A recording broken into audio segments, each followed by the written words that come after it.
سورہ یونس رکوع نمبر 2 آیت نمبر 20۔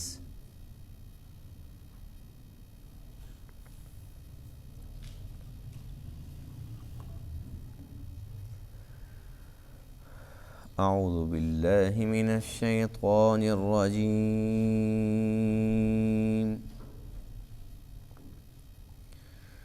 بسم اللہ الرحمن الرحیم۔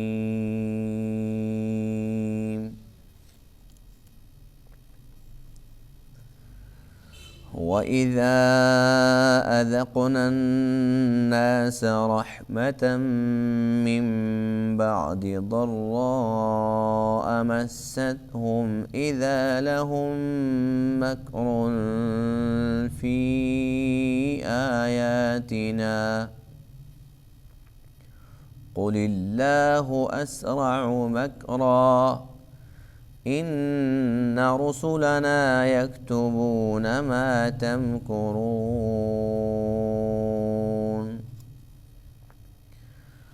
هُوَ الَّذِي يُسَيِّرُكُمْ فِي الْبَرِّ وَالْبَحْرِ حَتَّى إِذَا كُنتُمْ فِي الْفُلْكِ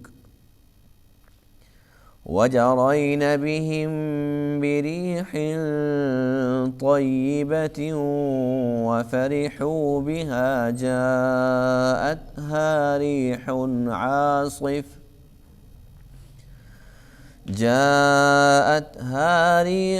عَاصِفٌ وَجَاءَهُمُ الْمَوْجُ مِنْ كُلِّ مَكَانٍ وَظَنُّوا أَنَّهُمْ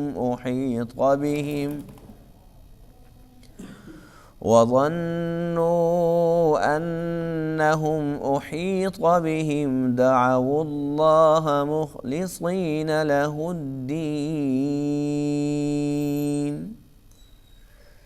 لَئِنْ أَنْجَيْتَنَا مِنْ هَٰذِهِ لَنَكُونَنَّ مِنَ الشَّاكِرِينَ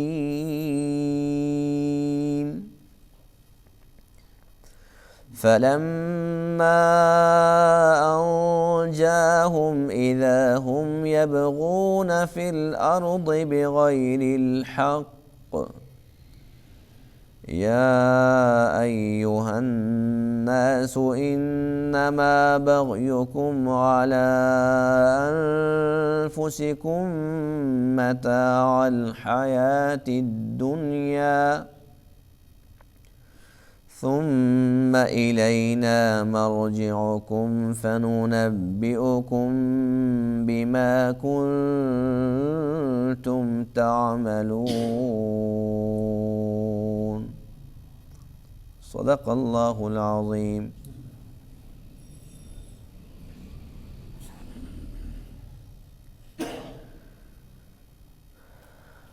آج کے درس میں آیت کریمہ میں انسان کی مطلب پرستی اور خود غرضی کا تذکرہ ہے، اور بالخصوص جو مشرک لوگ ہیں وہ عام انسانوں سے زیادہ مطلب پرست اور خود غرض ہوتے ہیں۔ عام انسانوں کا معاملہ بھی کچھ ایسا ہی ہے۔ اللہ فرماتے ہیں کہ جب انہیں کوئی تکلیف، کوئی دکھ، کوئی مصیبت پہنچتی ہے اس وقت یہ مایوس، بے چین، پریشان پھر رہے ہوتے ہیں۔ اچانک اللہ تعالیٰ ان پہ اپنا کرم فرماتا ہے، اللہ تعالیٰ ان کے اوپر رحم فرماتا ہے۔ کوئی شخص بیمار ہے اسے تندرست کر دیتا ہے، مقروض ہے قرضے سے خلاصی عطا فرما دیتا ہے، کوئی انسان کوئی مجبور ہے اللہ اس کی مجبوری ختم کر دیتا ہے۔ جب اس کا مطلب نکل جاتا ہے تو اللہ فرماتے ہیں کہ پھر ہمارے احکام اس کے سامنے ہوتے ہیں، ہمارے کلام کی آیتیں اس کے سامنے ہوتی ہیں، لیکن عمل کرنے کے لیے تیار نہیں ہوتا، پھر ٹال مٹول سے کام لیتا ہے۔ جیسے پہلے مشکل میں، مصیبت میں، دکھ تکلیف کی گھڑی میں اللہ کو یاد کر رہا ہوتا ہے، بس جیسی مصیبت ختم تو اس کا رویہ تبدیل ہو جاتا ہے، اس کے انداز بدل جاتے ہیں۔ اللہ فرماتے ہیں یہ بھول جاتا ہے کہ سب کچھ میرے قبضہ قدرت میں ہے، جو تدبیریں یہ کرتا ہے یہ بھول جاتا ہے کہ اصل تدبیر میں کرتا ہوں اور میری ہی تدبیر کامیاب ہوتی ہے۔ انسان کی تدبیر پر میری تقدیر غالب ہو جاتی ہے۔ انسان کیوں بھول جاتا ہے کہ اللہ پھر دوبارہ اس کو بیمار کر سکتا ہے، اللہ پھر اس کو مجبور کر سکتا ہے، اللہ پھر اس کو دکھی کر سکتا ہے۔ اللہ کے ساتھ خود غرضی اور مطلب پرستی کا مظاہرہ کیوں کرتا ہے انسان؟ اور جو مشرکین ہیں ان کا حال تو یہ ہے، ساری زندگی شرک کرتے رہتے ہیں، جب کسی مشکل کے اندر پھنس جاتے ہیں، اس مشکل کی گھڑی کے اندر وہ بھی اللہ کو پکارتے ہیں، اس وقت وہ خود موحد بنے کھڑے ہوتے ہیں۔ بالخصوص پہلے دور کے اندر کشتیوں کے اندر لوگ سفر کیا کرتے تھے اور ہوا جب مخالف چلتی تھی تو کشتی بھنور کے اندر پھنس جاتی تھی، طوفان کے اندر پھنس جاتی تھی، اور اس صورتحال کے اندر جو مشرک اس کے اوپر سوار ہوتے تھے پھر اللہ کو پکارتے تھے اور خود زبان سے کہتے تھے کہ بھئی اب ہمارے بت یہ کام نہیں کر سکتے، اور اللہ کے ساتھ وعدے کرتے تھے، اے اللہ اگر آج تو نے ہمیں بچا لیا تو بس ہم تیرے شکر گزار بندے بن جائیں گے۔ تو شکر گزار بندہ کون ہوتا ہے؟ جو سب سے پہلے اسلام قبول کرتا ہے، یعنی کہ اللہ کے ساتھ وعدہ کر لیا کہ ہم ایمان بھی لے آئیں گے، تجھے وحدہ لا شریک بھی مانیں گے، تیری نعمتیں اتنی زیادہ ہیں، شکر گزاری بھی کریں گے، تیری بندگی بھی کریں گے۔ اللہ فرماتے ہیں کہ جیسے ہی میں ان کو نجات دیتا ہوں، جیسے ہی اس بھنور سے ان کو نکالتا ہوں، جیسے ہی یہ لوگ خشکی پر پہنچتے ہیں اسی وقت ان کی سرکشی پھر بڑھ جاتی ہے، پھر یہ بغاوت پہ اتر آتے ہیں۔ تو اللہ فرماتے ہیں کہ کب تک یہ لوگ جئیں گے؟ آخر کار مرنا ہے، ہمارے پاس ہی آنا ہے۔ اور اگر کوئی انسان سرکشی پہ اتر آتا ہے، بغاوت کرتا ہے، تو فرمایا کہ اس کی سرکشی، اس کی بغاوت کا وبال اسی پہ پڑے گا۔ کوئی انسان اللہ کا کیا بگاڑ سکتا ہے؟ اگر یہ اللہ کے ساتھ جو وعدہ کیا تھا اس کو نبھاتے تو انہی کا بھلا تھا، انہی کا فائدہ تھا۔ اللہ تعالیٰ کو تو پہلے پتہ ہوتا ہے کہ یہ پکے مشرک ہیں اور پھر بھی مشرک رہیں گے، شرک پر ہی ان کا خاتمہ ہونا ہے، لیکن اس کے باوجود اللہ فرماتے ہیں کوئی بات نہیں، اس وقت تو یہ مجھے پکار رہے ہیں نا، اس وقت تو یہ پکے موحد بنے ہوئے ہیں، اگر میں ان کی مدد نہ کروں تو اللہ فرماتے ہیں مجھے تو پتہ ہے کہ ان کے بت کہاں ان کی مدد کر سکتے ہیں۔ جب مجھے پکارتے ہیں، وہ جس حال کے اندر بھی پکارتے ہیں، بے شک وہ مطلب پرستی خود غرضی ہوتی ہے، مجھے سارا علم ہوتا ہے، لیکن میں پھر بھی ان کی مدد کرتا ہوں۔ ایسا رحیم کریم رب جو جانتا بھی ہے پھر بھی مدد کرتا ہے، انسان پھر بھی ایسے رب کے ساتھ بگاڑ لے، ایسے رب کو راضی نہ کر سکے، تو اس سے بڑی بدنصیبی محرومی کی بات کیا ہو سکتی؟ وَإِذَا أَذَقْنَا النَّاسَ رَحْمَةً، اور جب ہم چکھاتے ہیں، اذقنا جس طریقے سے ہوتا ہے نا، ذائقہ چکھنے کو کہتے ہیں، اذقنا ہم چکھاتے ہیں لوگوں کو، رحمتاً رحمت چکھاتے ہیں، من بعد ضراء مستہم اس کے بعد کہ انہیں تکلیف پہنچ چکی ہوتی ہے، ایک تکلیف پہنچ چکی ہوتی ہے، اس کے بعد ہم ان پہ رحم کرتے ہیں۔ رحم جب اللہ کر دیتا ہے اس کے بعد کی صورتحال یہ ہوتی ہے، اذا لہم مکر فی آیاتنا، تو اسی وقت ان کے لیے مکر ہوتا ہے، حیلے بہانے ہوتے ہیں ہماری آیات کو ٹالنے کے۔ قل اللہ اسرع مکرا، کہہ دیجئے اللہ تعالیٰ بہت جلد مکر کرنے والا ہے۔ مکر ایک ہماری زبان کا ہوتا ہے نا، جس کو دھوکہ کہتے ہیں، بڑا مکار ہے۔ عربی زبان کا مکر وہ نہیں ہوتا، مکر کا معنی ہوتا ہے خفیہ تدبیر، خفیہ منصوبہ۔ تو اللہ فرماتے ہیں کہ یہ جب خفیہ منصوبے بناتے ہیں تو میں بھی بہت زیادہ مکر کرتا ہوں، میں بھی زیادہ خفیہ منصوبے بناتا ہوں، خفیہ تدبیریں چلاتا ہوں۔ ان رسولنا، بے شک جو ہمارے فرشتے ہیں، ہمارے بھیجے ہوئے فرشتے، یکتبون وہ لکھتے ہیں، ما تمکرون جو کچھ تم حیلے کرتے ہو، جو تم خفیہ تدبیریں کرتے ہو وہ فرشتے لکھ لیتے ہیں۔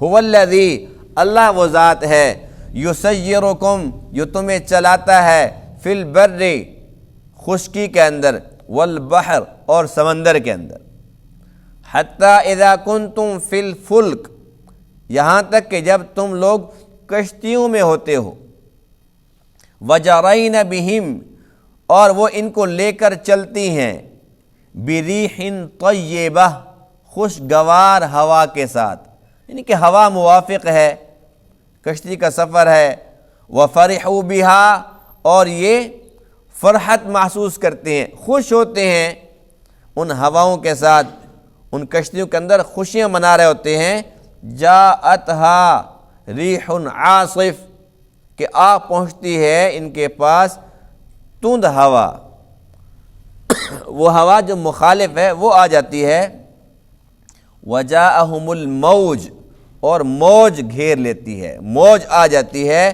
من کل مکان، ہر طرف سے، وظنوا، اور یہ گمان کرتے ہیں، انہم احیط بہم، کہ بے شک وہ ان کے ساتھ گھیر لیے گئے، وہ کہتے ہیں اب گھیر لیے گئے، اب نہیں بچتے، ہوا بھی مخالف ہے، طوفانی شکل اختیار کر چکی ہے، بھنور کے اندر پھنس چکے ہیں، جب انہیں یقین ہو جاتا ہے نا کہ اب یہ گھیر لیے گئے ہیں، دعوا اللہ، اب اللہ کو پکارتے ہیں، مخلصین لہ الدین، مخلص ہو کے، لہ الدین، اس کے مطیع ہو کے، اس کی اطاعت کرتے ہوئے، بس یا اللہ تو ہی تو ہے، یا اللہ تو ہی تو ہے، اور اللہ کے ساتھ بات کیا کرتے ہیں اس وقت، لئن انجیتنا من ہذہ، کہ اگر تو ہمیں نجات دے دے اس مصیبت سے،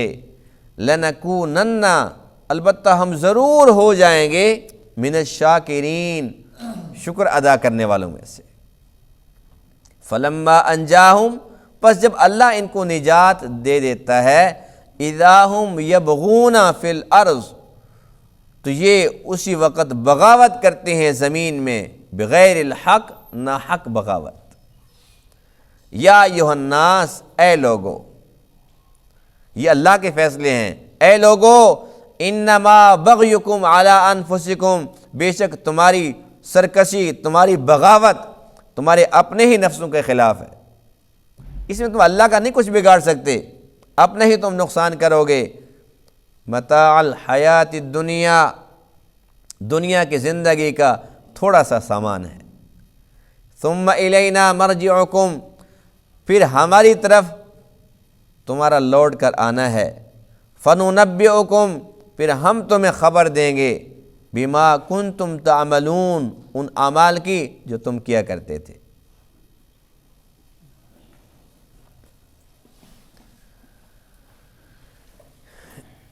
انسانی فطرت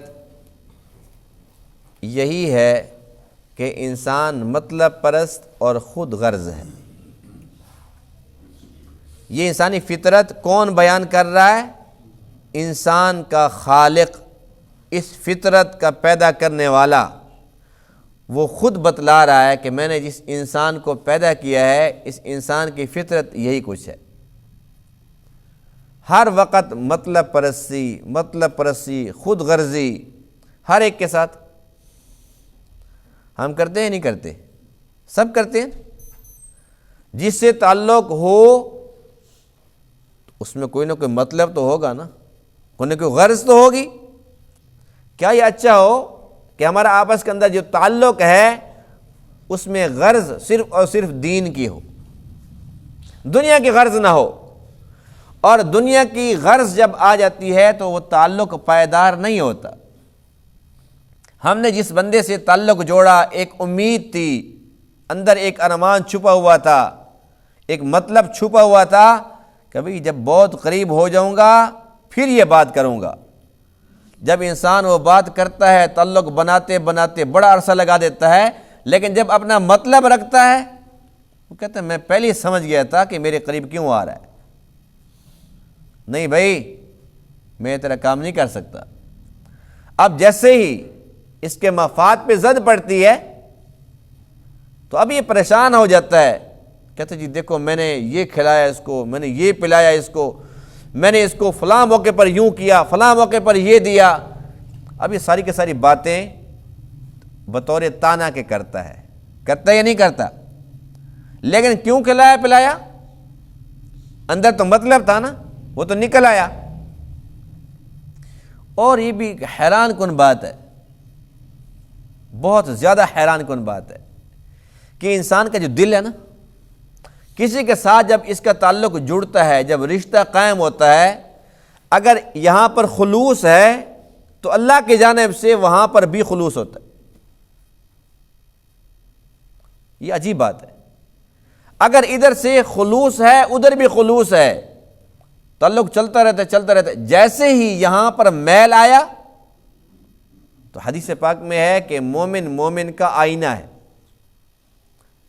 یہ حدیث پاک ہے، المؤمن مرآۃ المؤمن، مومن کا آئینہ ہے۔ کیا مطلب یہ ہے کہ اب جو شیشہ ہے اس سے زیادہ سچا کوئی بھی نہیں ہو سکتا۔ جیسے ہمیں ویسے دکھائے گا نا، جیسے ہماری شکل ہے، اچھی ہے تو اچھا دکھائے گا، بری ہے تو برا دکھائے گا۔ ہمارا تعلق کسی بندے کے ساتھ ہے تو اس کا مطلب یہ ہوا کہ جو کچھ یہاں ہے اس کا عکس وہاں پر ہے۔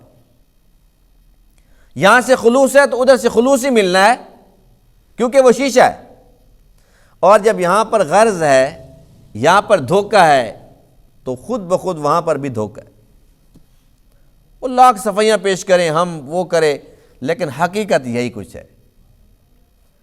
اس لیے جس تعلق کی بنیاد مطلب خود غرضی پر ہو اور خصوصاً دنیا کا مفاد ہو بیچ میں، وہ تعلق پائیدار نہیں ہو سکتا، وہ چند دن کا مہمان ہوتا ہے۔ ہو سکتا ہے کہ وہ سال چل جائے، 2 سال، 5 سال، لیکن بالآخر اس نے ختم ہونا ہے۔ لیکن جب تعلق کی بنیاد دین ہو، جو محبت ہے وہ صرف اور صرف خالص ہو، کہ بھئی دیکھو میں تو اس لیے جڑا ہوا ہوں کہ میری وجہ سے بندہ نماز پڑھتا ہے، میں تو اس لیے اس کے ساتھ تعلق بنا کے کھلاتا ہوں، پلاتا ہوں، اس پہ خرچ بھی کرتا ہوں کہ بھئی اگر تعلق میں نے ختم کر دیا تو مسجد چھوڑ دے گا، نماز چھوڑ دے گا، روزہ نہیں رکھے گا، میری وجہ سے یہ جڑا ہوا ہے۔ میں آتا ہوں، اپنے گھر سے نکلتا ہوں، اسے دوستی ہے نا تو دوستی کے اندر میرے ساتھ آ جاتا ہے۔ یہاں پر اور کوئی مطلب نہیں ہے اور کوئی غرض نہیں ہے، یہاں پر مقصود آخرت ہے، اس کے دین کا نقصان ہو جائے گا۔ اب یہ تعلق جو ہے نا جی، یہ تا حیات چلے گا، اس میں کوئی مطلب ہے ہی نہیں، کوئی غرض ہے ہی نہیں، کہ ابھی دنیا کی بات ہوئی نہیں۔ فساد کی جڑ تو دنیا ہے نا، جہاں پر دنیا ہوگی نہیں تعلق بہت پیارا چلے گا۔ تو اس لیے ہمیں چاہیے کہ ہم اپنا جو تعلق ہے وہ خالص رکھیں، اس کے اندر ملاوٹ، مطلب پرستی اور خود غرضی ہرگز نہ آنے دیں۔ ایک انسان کے ساتھ تو اس قسم کی حرکت کر سکتا ہے، لیکن اللہ کے ساتھ تو نہیں کر سکتا۔ لیکن چونکہ انسان کی فطرت ہے، عادت بنی ہوتی ہے، وہ اللہ کے ساتھ بھی اسی طریقے سے چکر بازی کرنے کی کوشش کرتا ہے۔ جب کوئی مشکل آ جائے تو پھر اللہ اللہ، جب مشکل نکل جائے تو پھر اس کے بعد فارغ۔ تو اللہ فرماتے ہیں کہ جب ہم اس پر رحم کر دیتے ہیں، رحمت میں ساری باتیں آ گئی ہیں۔ یعنی کہ اگر وہ بندہ مقروض تھا، اللہ نے قرض سے اس کو خلاصی عطا فرما دی، یا بیمار تھا اس کو صحت دے دی ہے، کسی دکھ کے اندر کسی مصیبت میں تھا، اللہ نے وہ دکھ مصیبت اس کے دور کر دی ہے، اللہ نے رحمت کر دی۔ جیسے اللہ کی طرف سے اس کے اوپر رحم ہو جاتا ہے، اذا لهم مکر فی آیاتنا، تو ہماری آیات کے اندر پھر یہ ٹال مٹول سے کام لیتا ہے۔ یعنی کہ نماز کے اندر سستی کرتا ہے، روزے کے اندر سستی کرتا ہے، مسجد کے پاس ہی گزر جاتا ہے، اللہ کے گھر میں آنے کی زحمت گوارا نہیں کرتا، اللہ کے راہ میں خرچ کرنے کی باری آ جائے۔ یہ ساری کی ساری باتیں اللہ کی آیات میں ہے نا، اللہ نے اپنی آیات کے اندر ہمیں سارے کے سارے احکامات دیے ہیں۔ اب اللہ کا کوئی حکم اس کو اچھا نہیں لگتا، مطلب جو نکل گیا، انسان بھول جاتا ہے کہ جس اللہ نے مجھے پہلے بیمار کیا، پھر ٹھیک کر دیا، وہ پھر بیمار کر دے، پھر کہاں جاؤں گا؟ اچھا اگر پھر دوبارہ اللہ بیمار کر دیا اور پھر اسی طریقے سے آ جائے کہ یا اللہ یا اللہ، انسان کا ضمیر زندہ ہو تو اندر سے اس کو شرم آئے گی کہ نہیں آئے گی؟ ڈوب مرنے کا مقام ہوگا کہ نہیں ہوگا؟ کہ دیکھو جی میں پہلے بیمار تھا، پکا نمازی تھا، اللہ نے ٹھیک کر دیا، پھر جمعے کی بھی چھٹی ہو گئی۔ اس کے بعد تو پھر سال کے بعد عید پر ہی اللہ کے ساتھ ملیں گے۔ اور پھر کیا ہوا؟ پھر بیمار ہو گیا، اس کے بعد پھر تہجد بھی شروع ہو گئی، پھر اشراق بھی شروع ہو گئی۔ تو اللہ کے ساتھ انسان کو یہ حرکتیں زیب نہیں دیتی۔ اللہ فرماتے ہیں کہ دیکھو یہ تو ایک مشرکین کا کام تھا، وہ تو کافر تھے، مشرک تھے، میری وحدانیت کے منکر تھے، وہ میرے ساتھ ایسی حرکت کرتے تھے کہ جب ان کی کشتی بھنور کے اندر پھنس جاتی تھی، جب وہ کسی دکھ مصیبت کے اندر گرفتار ہو جاتے تھے، دعوا اللہ مخلصین لہ الدین، تو خالص ہو کے اس کے فرمانبردار بن کر اللہ کو پکارتے تھے، یا اللہ تو ہی تو ہے۔ فلما انجاہم الی البر، جب ہم نے ان کو نجات دے دی، اذا ہم یبغون فی الارض بغیر الحق، تو پھر وہ بغاوت پہ اتر آتے تھے۔ یہ نافرمانیت تو وہ لوگ کرتے تھے جو میری وحدانیت کے منکر تھے۔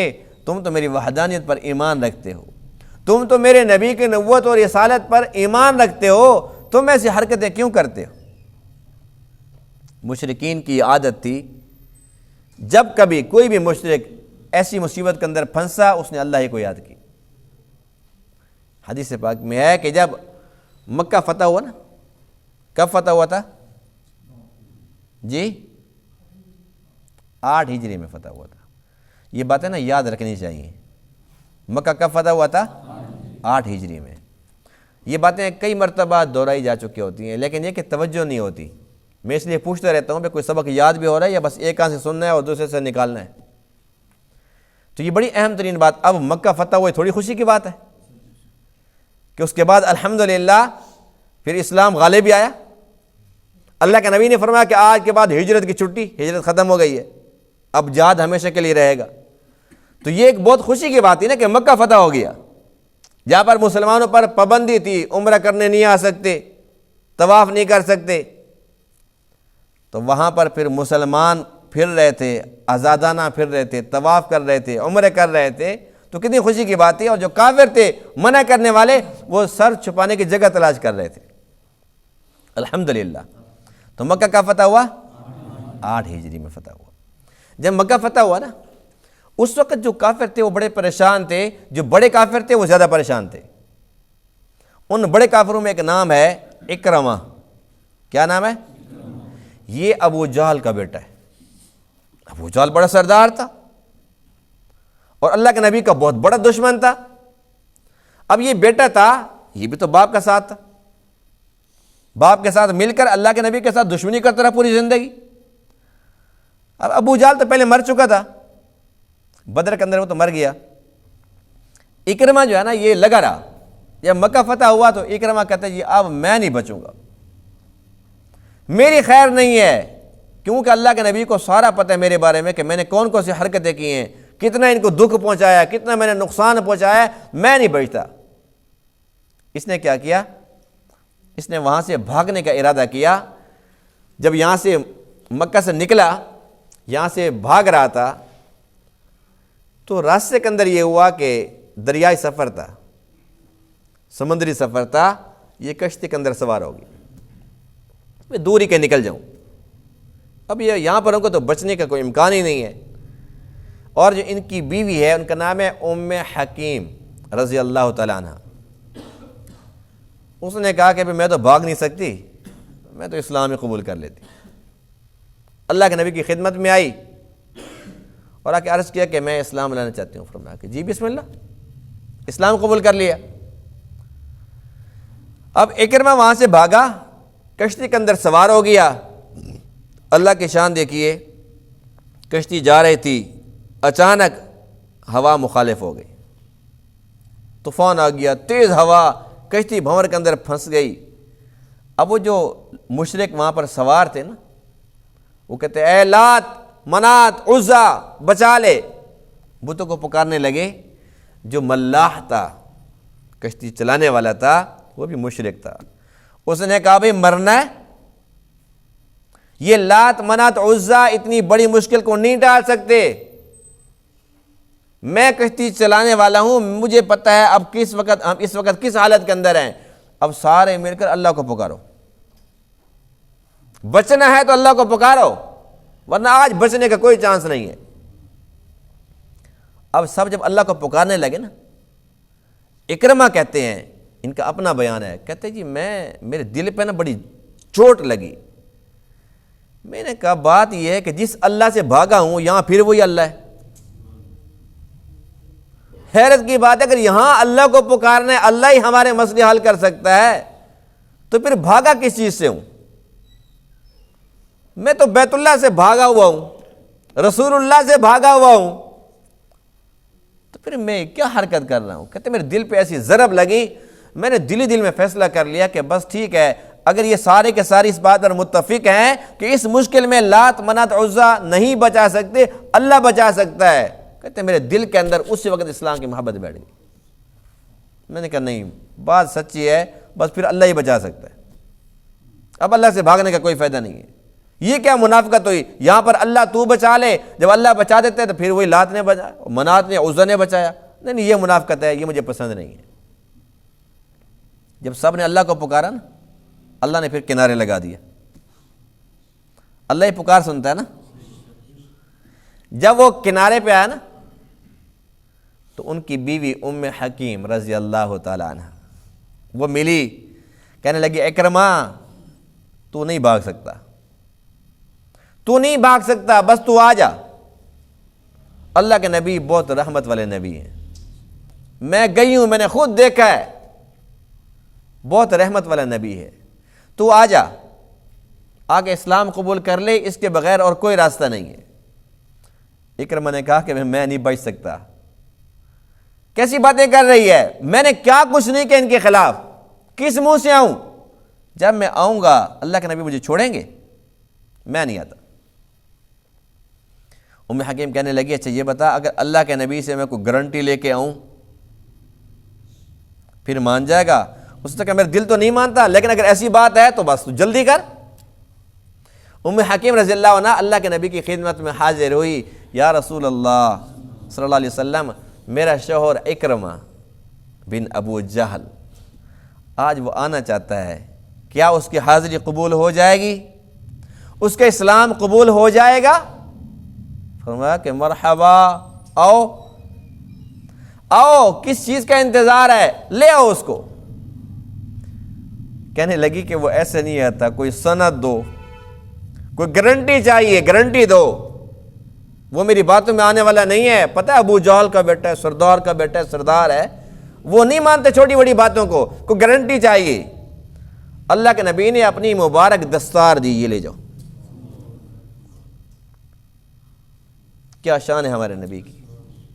ایک کافر کے لیے، اپنے دشمن کے لیے، ذاتی دشمنی تو نہیں تھی، دشمنی بھی اللہ کی وجہ سے تھی، اللہ کی محبت میں تھی، ذاتی کوئی غرض نہیں تھی. اللہ کے نبی نے ام حکیم رضی اللہ عنہ کو اپنی دستار دی، جو یہ لے جاؤ، اس کو دکھاؤ کہ اس سے بڑی نشانی کوئی اور ہو سکتی ہے. جب یہ دستار لے کر گئی، اکرمہ کو دکھایا کہ یہ لو، اللہ کے نبی نے اپنی پگڑی دے دی ہے. کہتے چلو اب مجھے یقین ہو گیا، چلو. اللہ کے نبی کے پاس جب یہ پہنچتا ہے،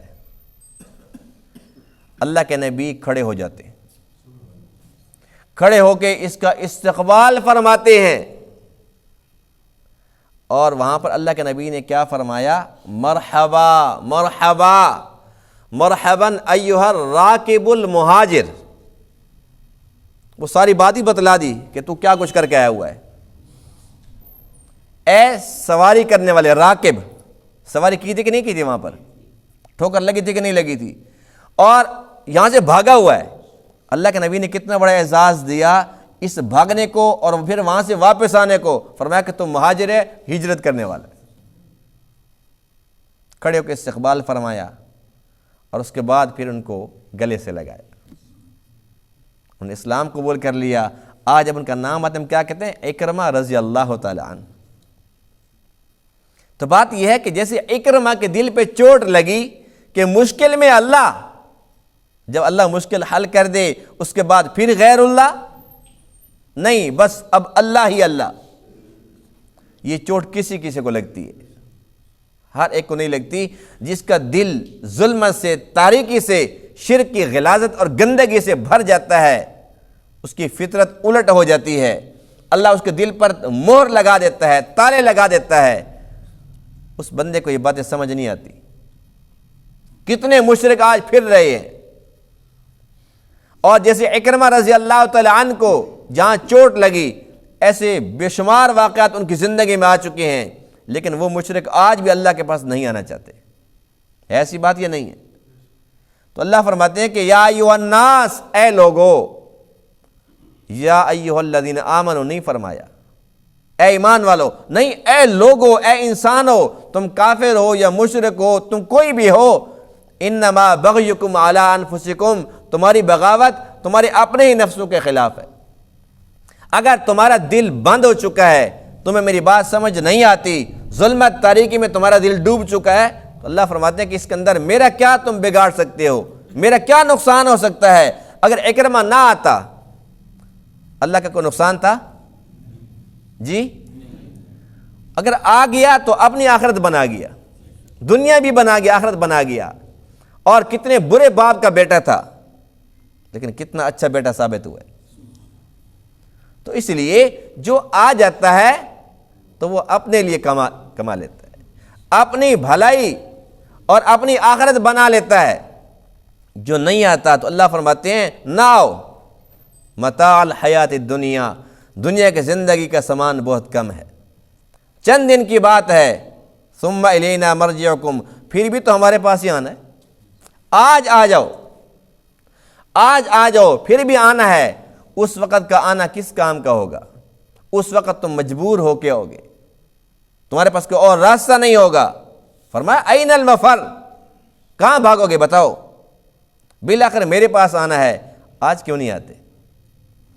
انسان خوشی کے ساتھ جو فیصلہ کر لیتا ہے اپنی آخرت کا، وہ زبردست فیصلہ ہے۔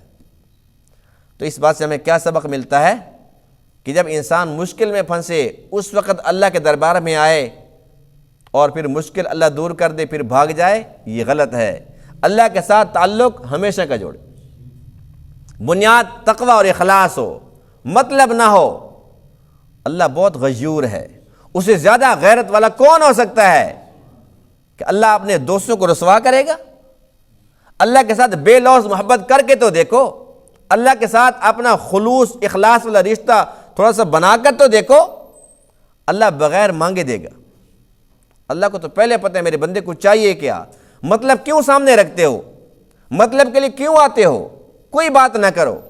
حدیث پاک میں نہیں ہے، اللہ کے نبی فرماتے ہیں کہ جو بندہ قرآن پڑھ رہا ہے، ایک حدیث پاک میں درود پاک کا بھی ہے، درود پاک کا بھی ہے۔ وہ ایک صحابی نے پوچھا تھا کہ اللہ کے رسول میں درود کتنا پڑھوں، کیا جتنی عبادت ہے چوتھا حصہ کروں؟ اللہ کے نبی نے فرمایا کہ نہیں، تھوڑا اور بڑھاؤ۔ پھر وہ صحابی نے کہا کہ اچھا میں آدھا کر لوں، فرمایا کہ تھوڑا اور بڑھا لو۔ اچھا 3 حصے درود شریف پڑھوں، بس باقی 1 حصہ باقی عبادت، فرمایا کہ اس سے بڑھا تو اور اچھی بات ہے۔ اس نے کہا کہ بس پھر جو فرائض و واجبات ہیں اس کے بغیر بس درود ہی پڑھتا رہوں؟ فرمایا کہ اگر تو یہ کام کر لے تجھے دعا مانگنے کی ضرورت نہیں ہے، بس تو نہ مانگا کر، پھر تو درود پڑھتا رہے، جتنی ضروریات ہیں وہ اللہ اپنے ذمہ لے لیتا ہے۔ بات تو یہ ہے کہ جب اللہ کے ساتھ ایسا تعلق بن جائے تو کہنے کی ضرورت ہی کیا ہے؟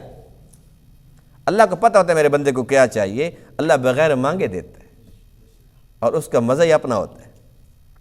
اس لیے میں چاہیے کہ مشرکین جیسا رویہ نہ اپنائیں۔ اللہ نے ہمیں مسلمان بنایا، ہمیں مومن بنایا ہے، ہم مسلمان اور مومن بن کے دکھائیں کہ یا اللہ تیرا بہت ہی کرم ہے ہمارے اوپر، تیرے بڑے احسانات ہیں، تو نے ہمیں مسلمان پیدا کر دی۔ اگر اسلام نہ ہوتا، اگر ہم کافر ہوتے، مشرک ہوتے، خدا نخواستہ پوری دنیا کی بادشاہتیں ہمارے پاس ہوتی، قارون جیسے خزانے بھی ہوتے، تو کیا تھا ہمارے پاس؟ مر جاتے تو سیدھا جہنم میں جاتے۔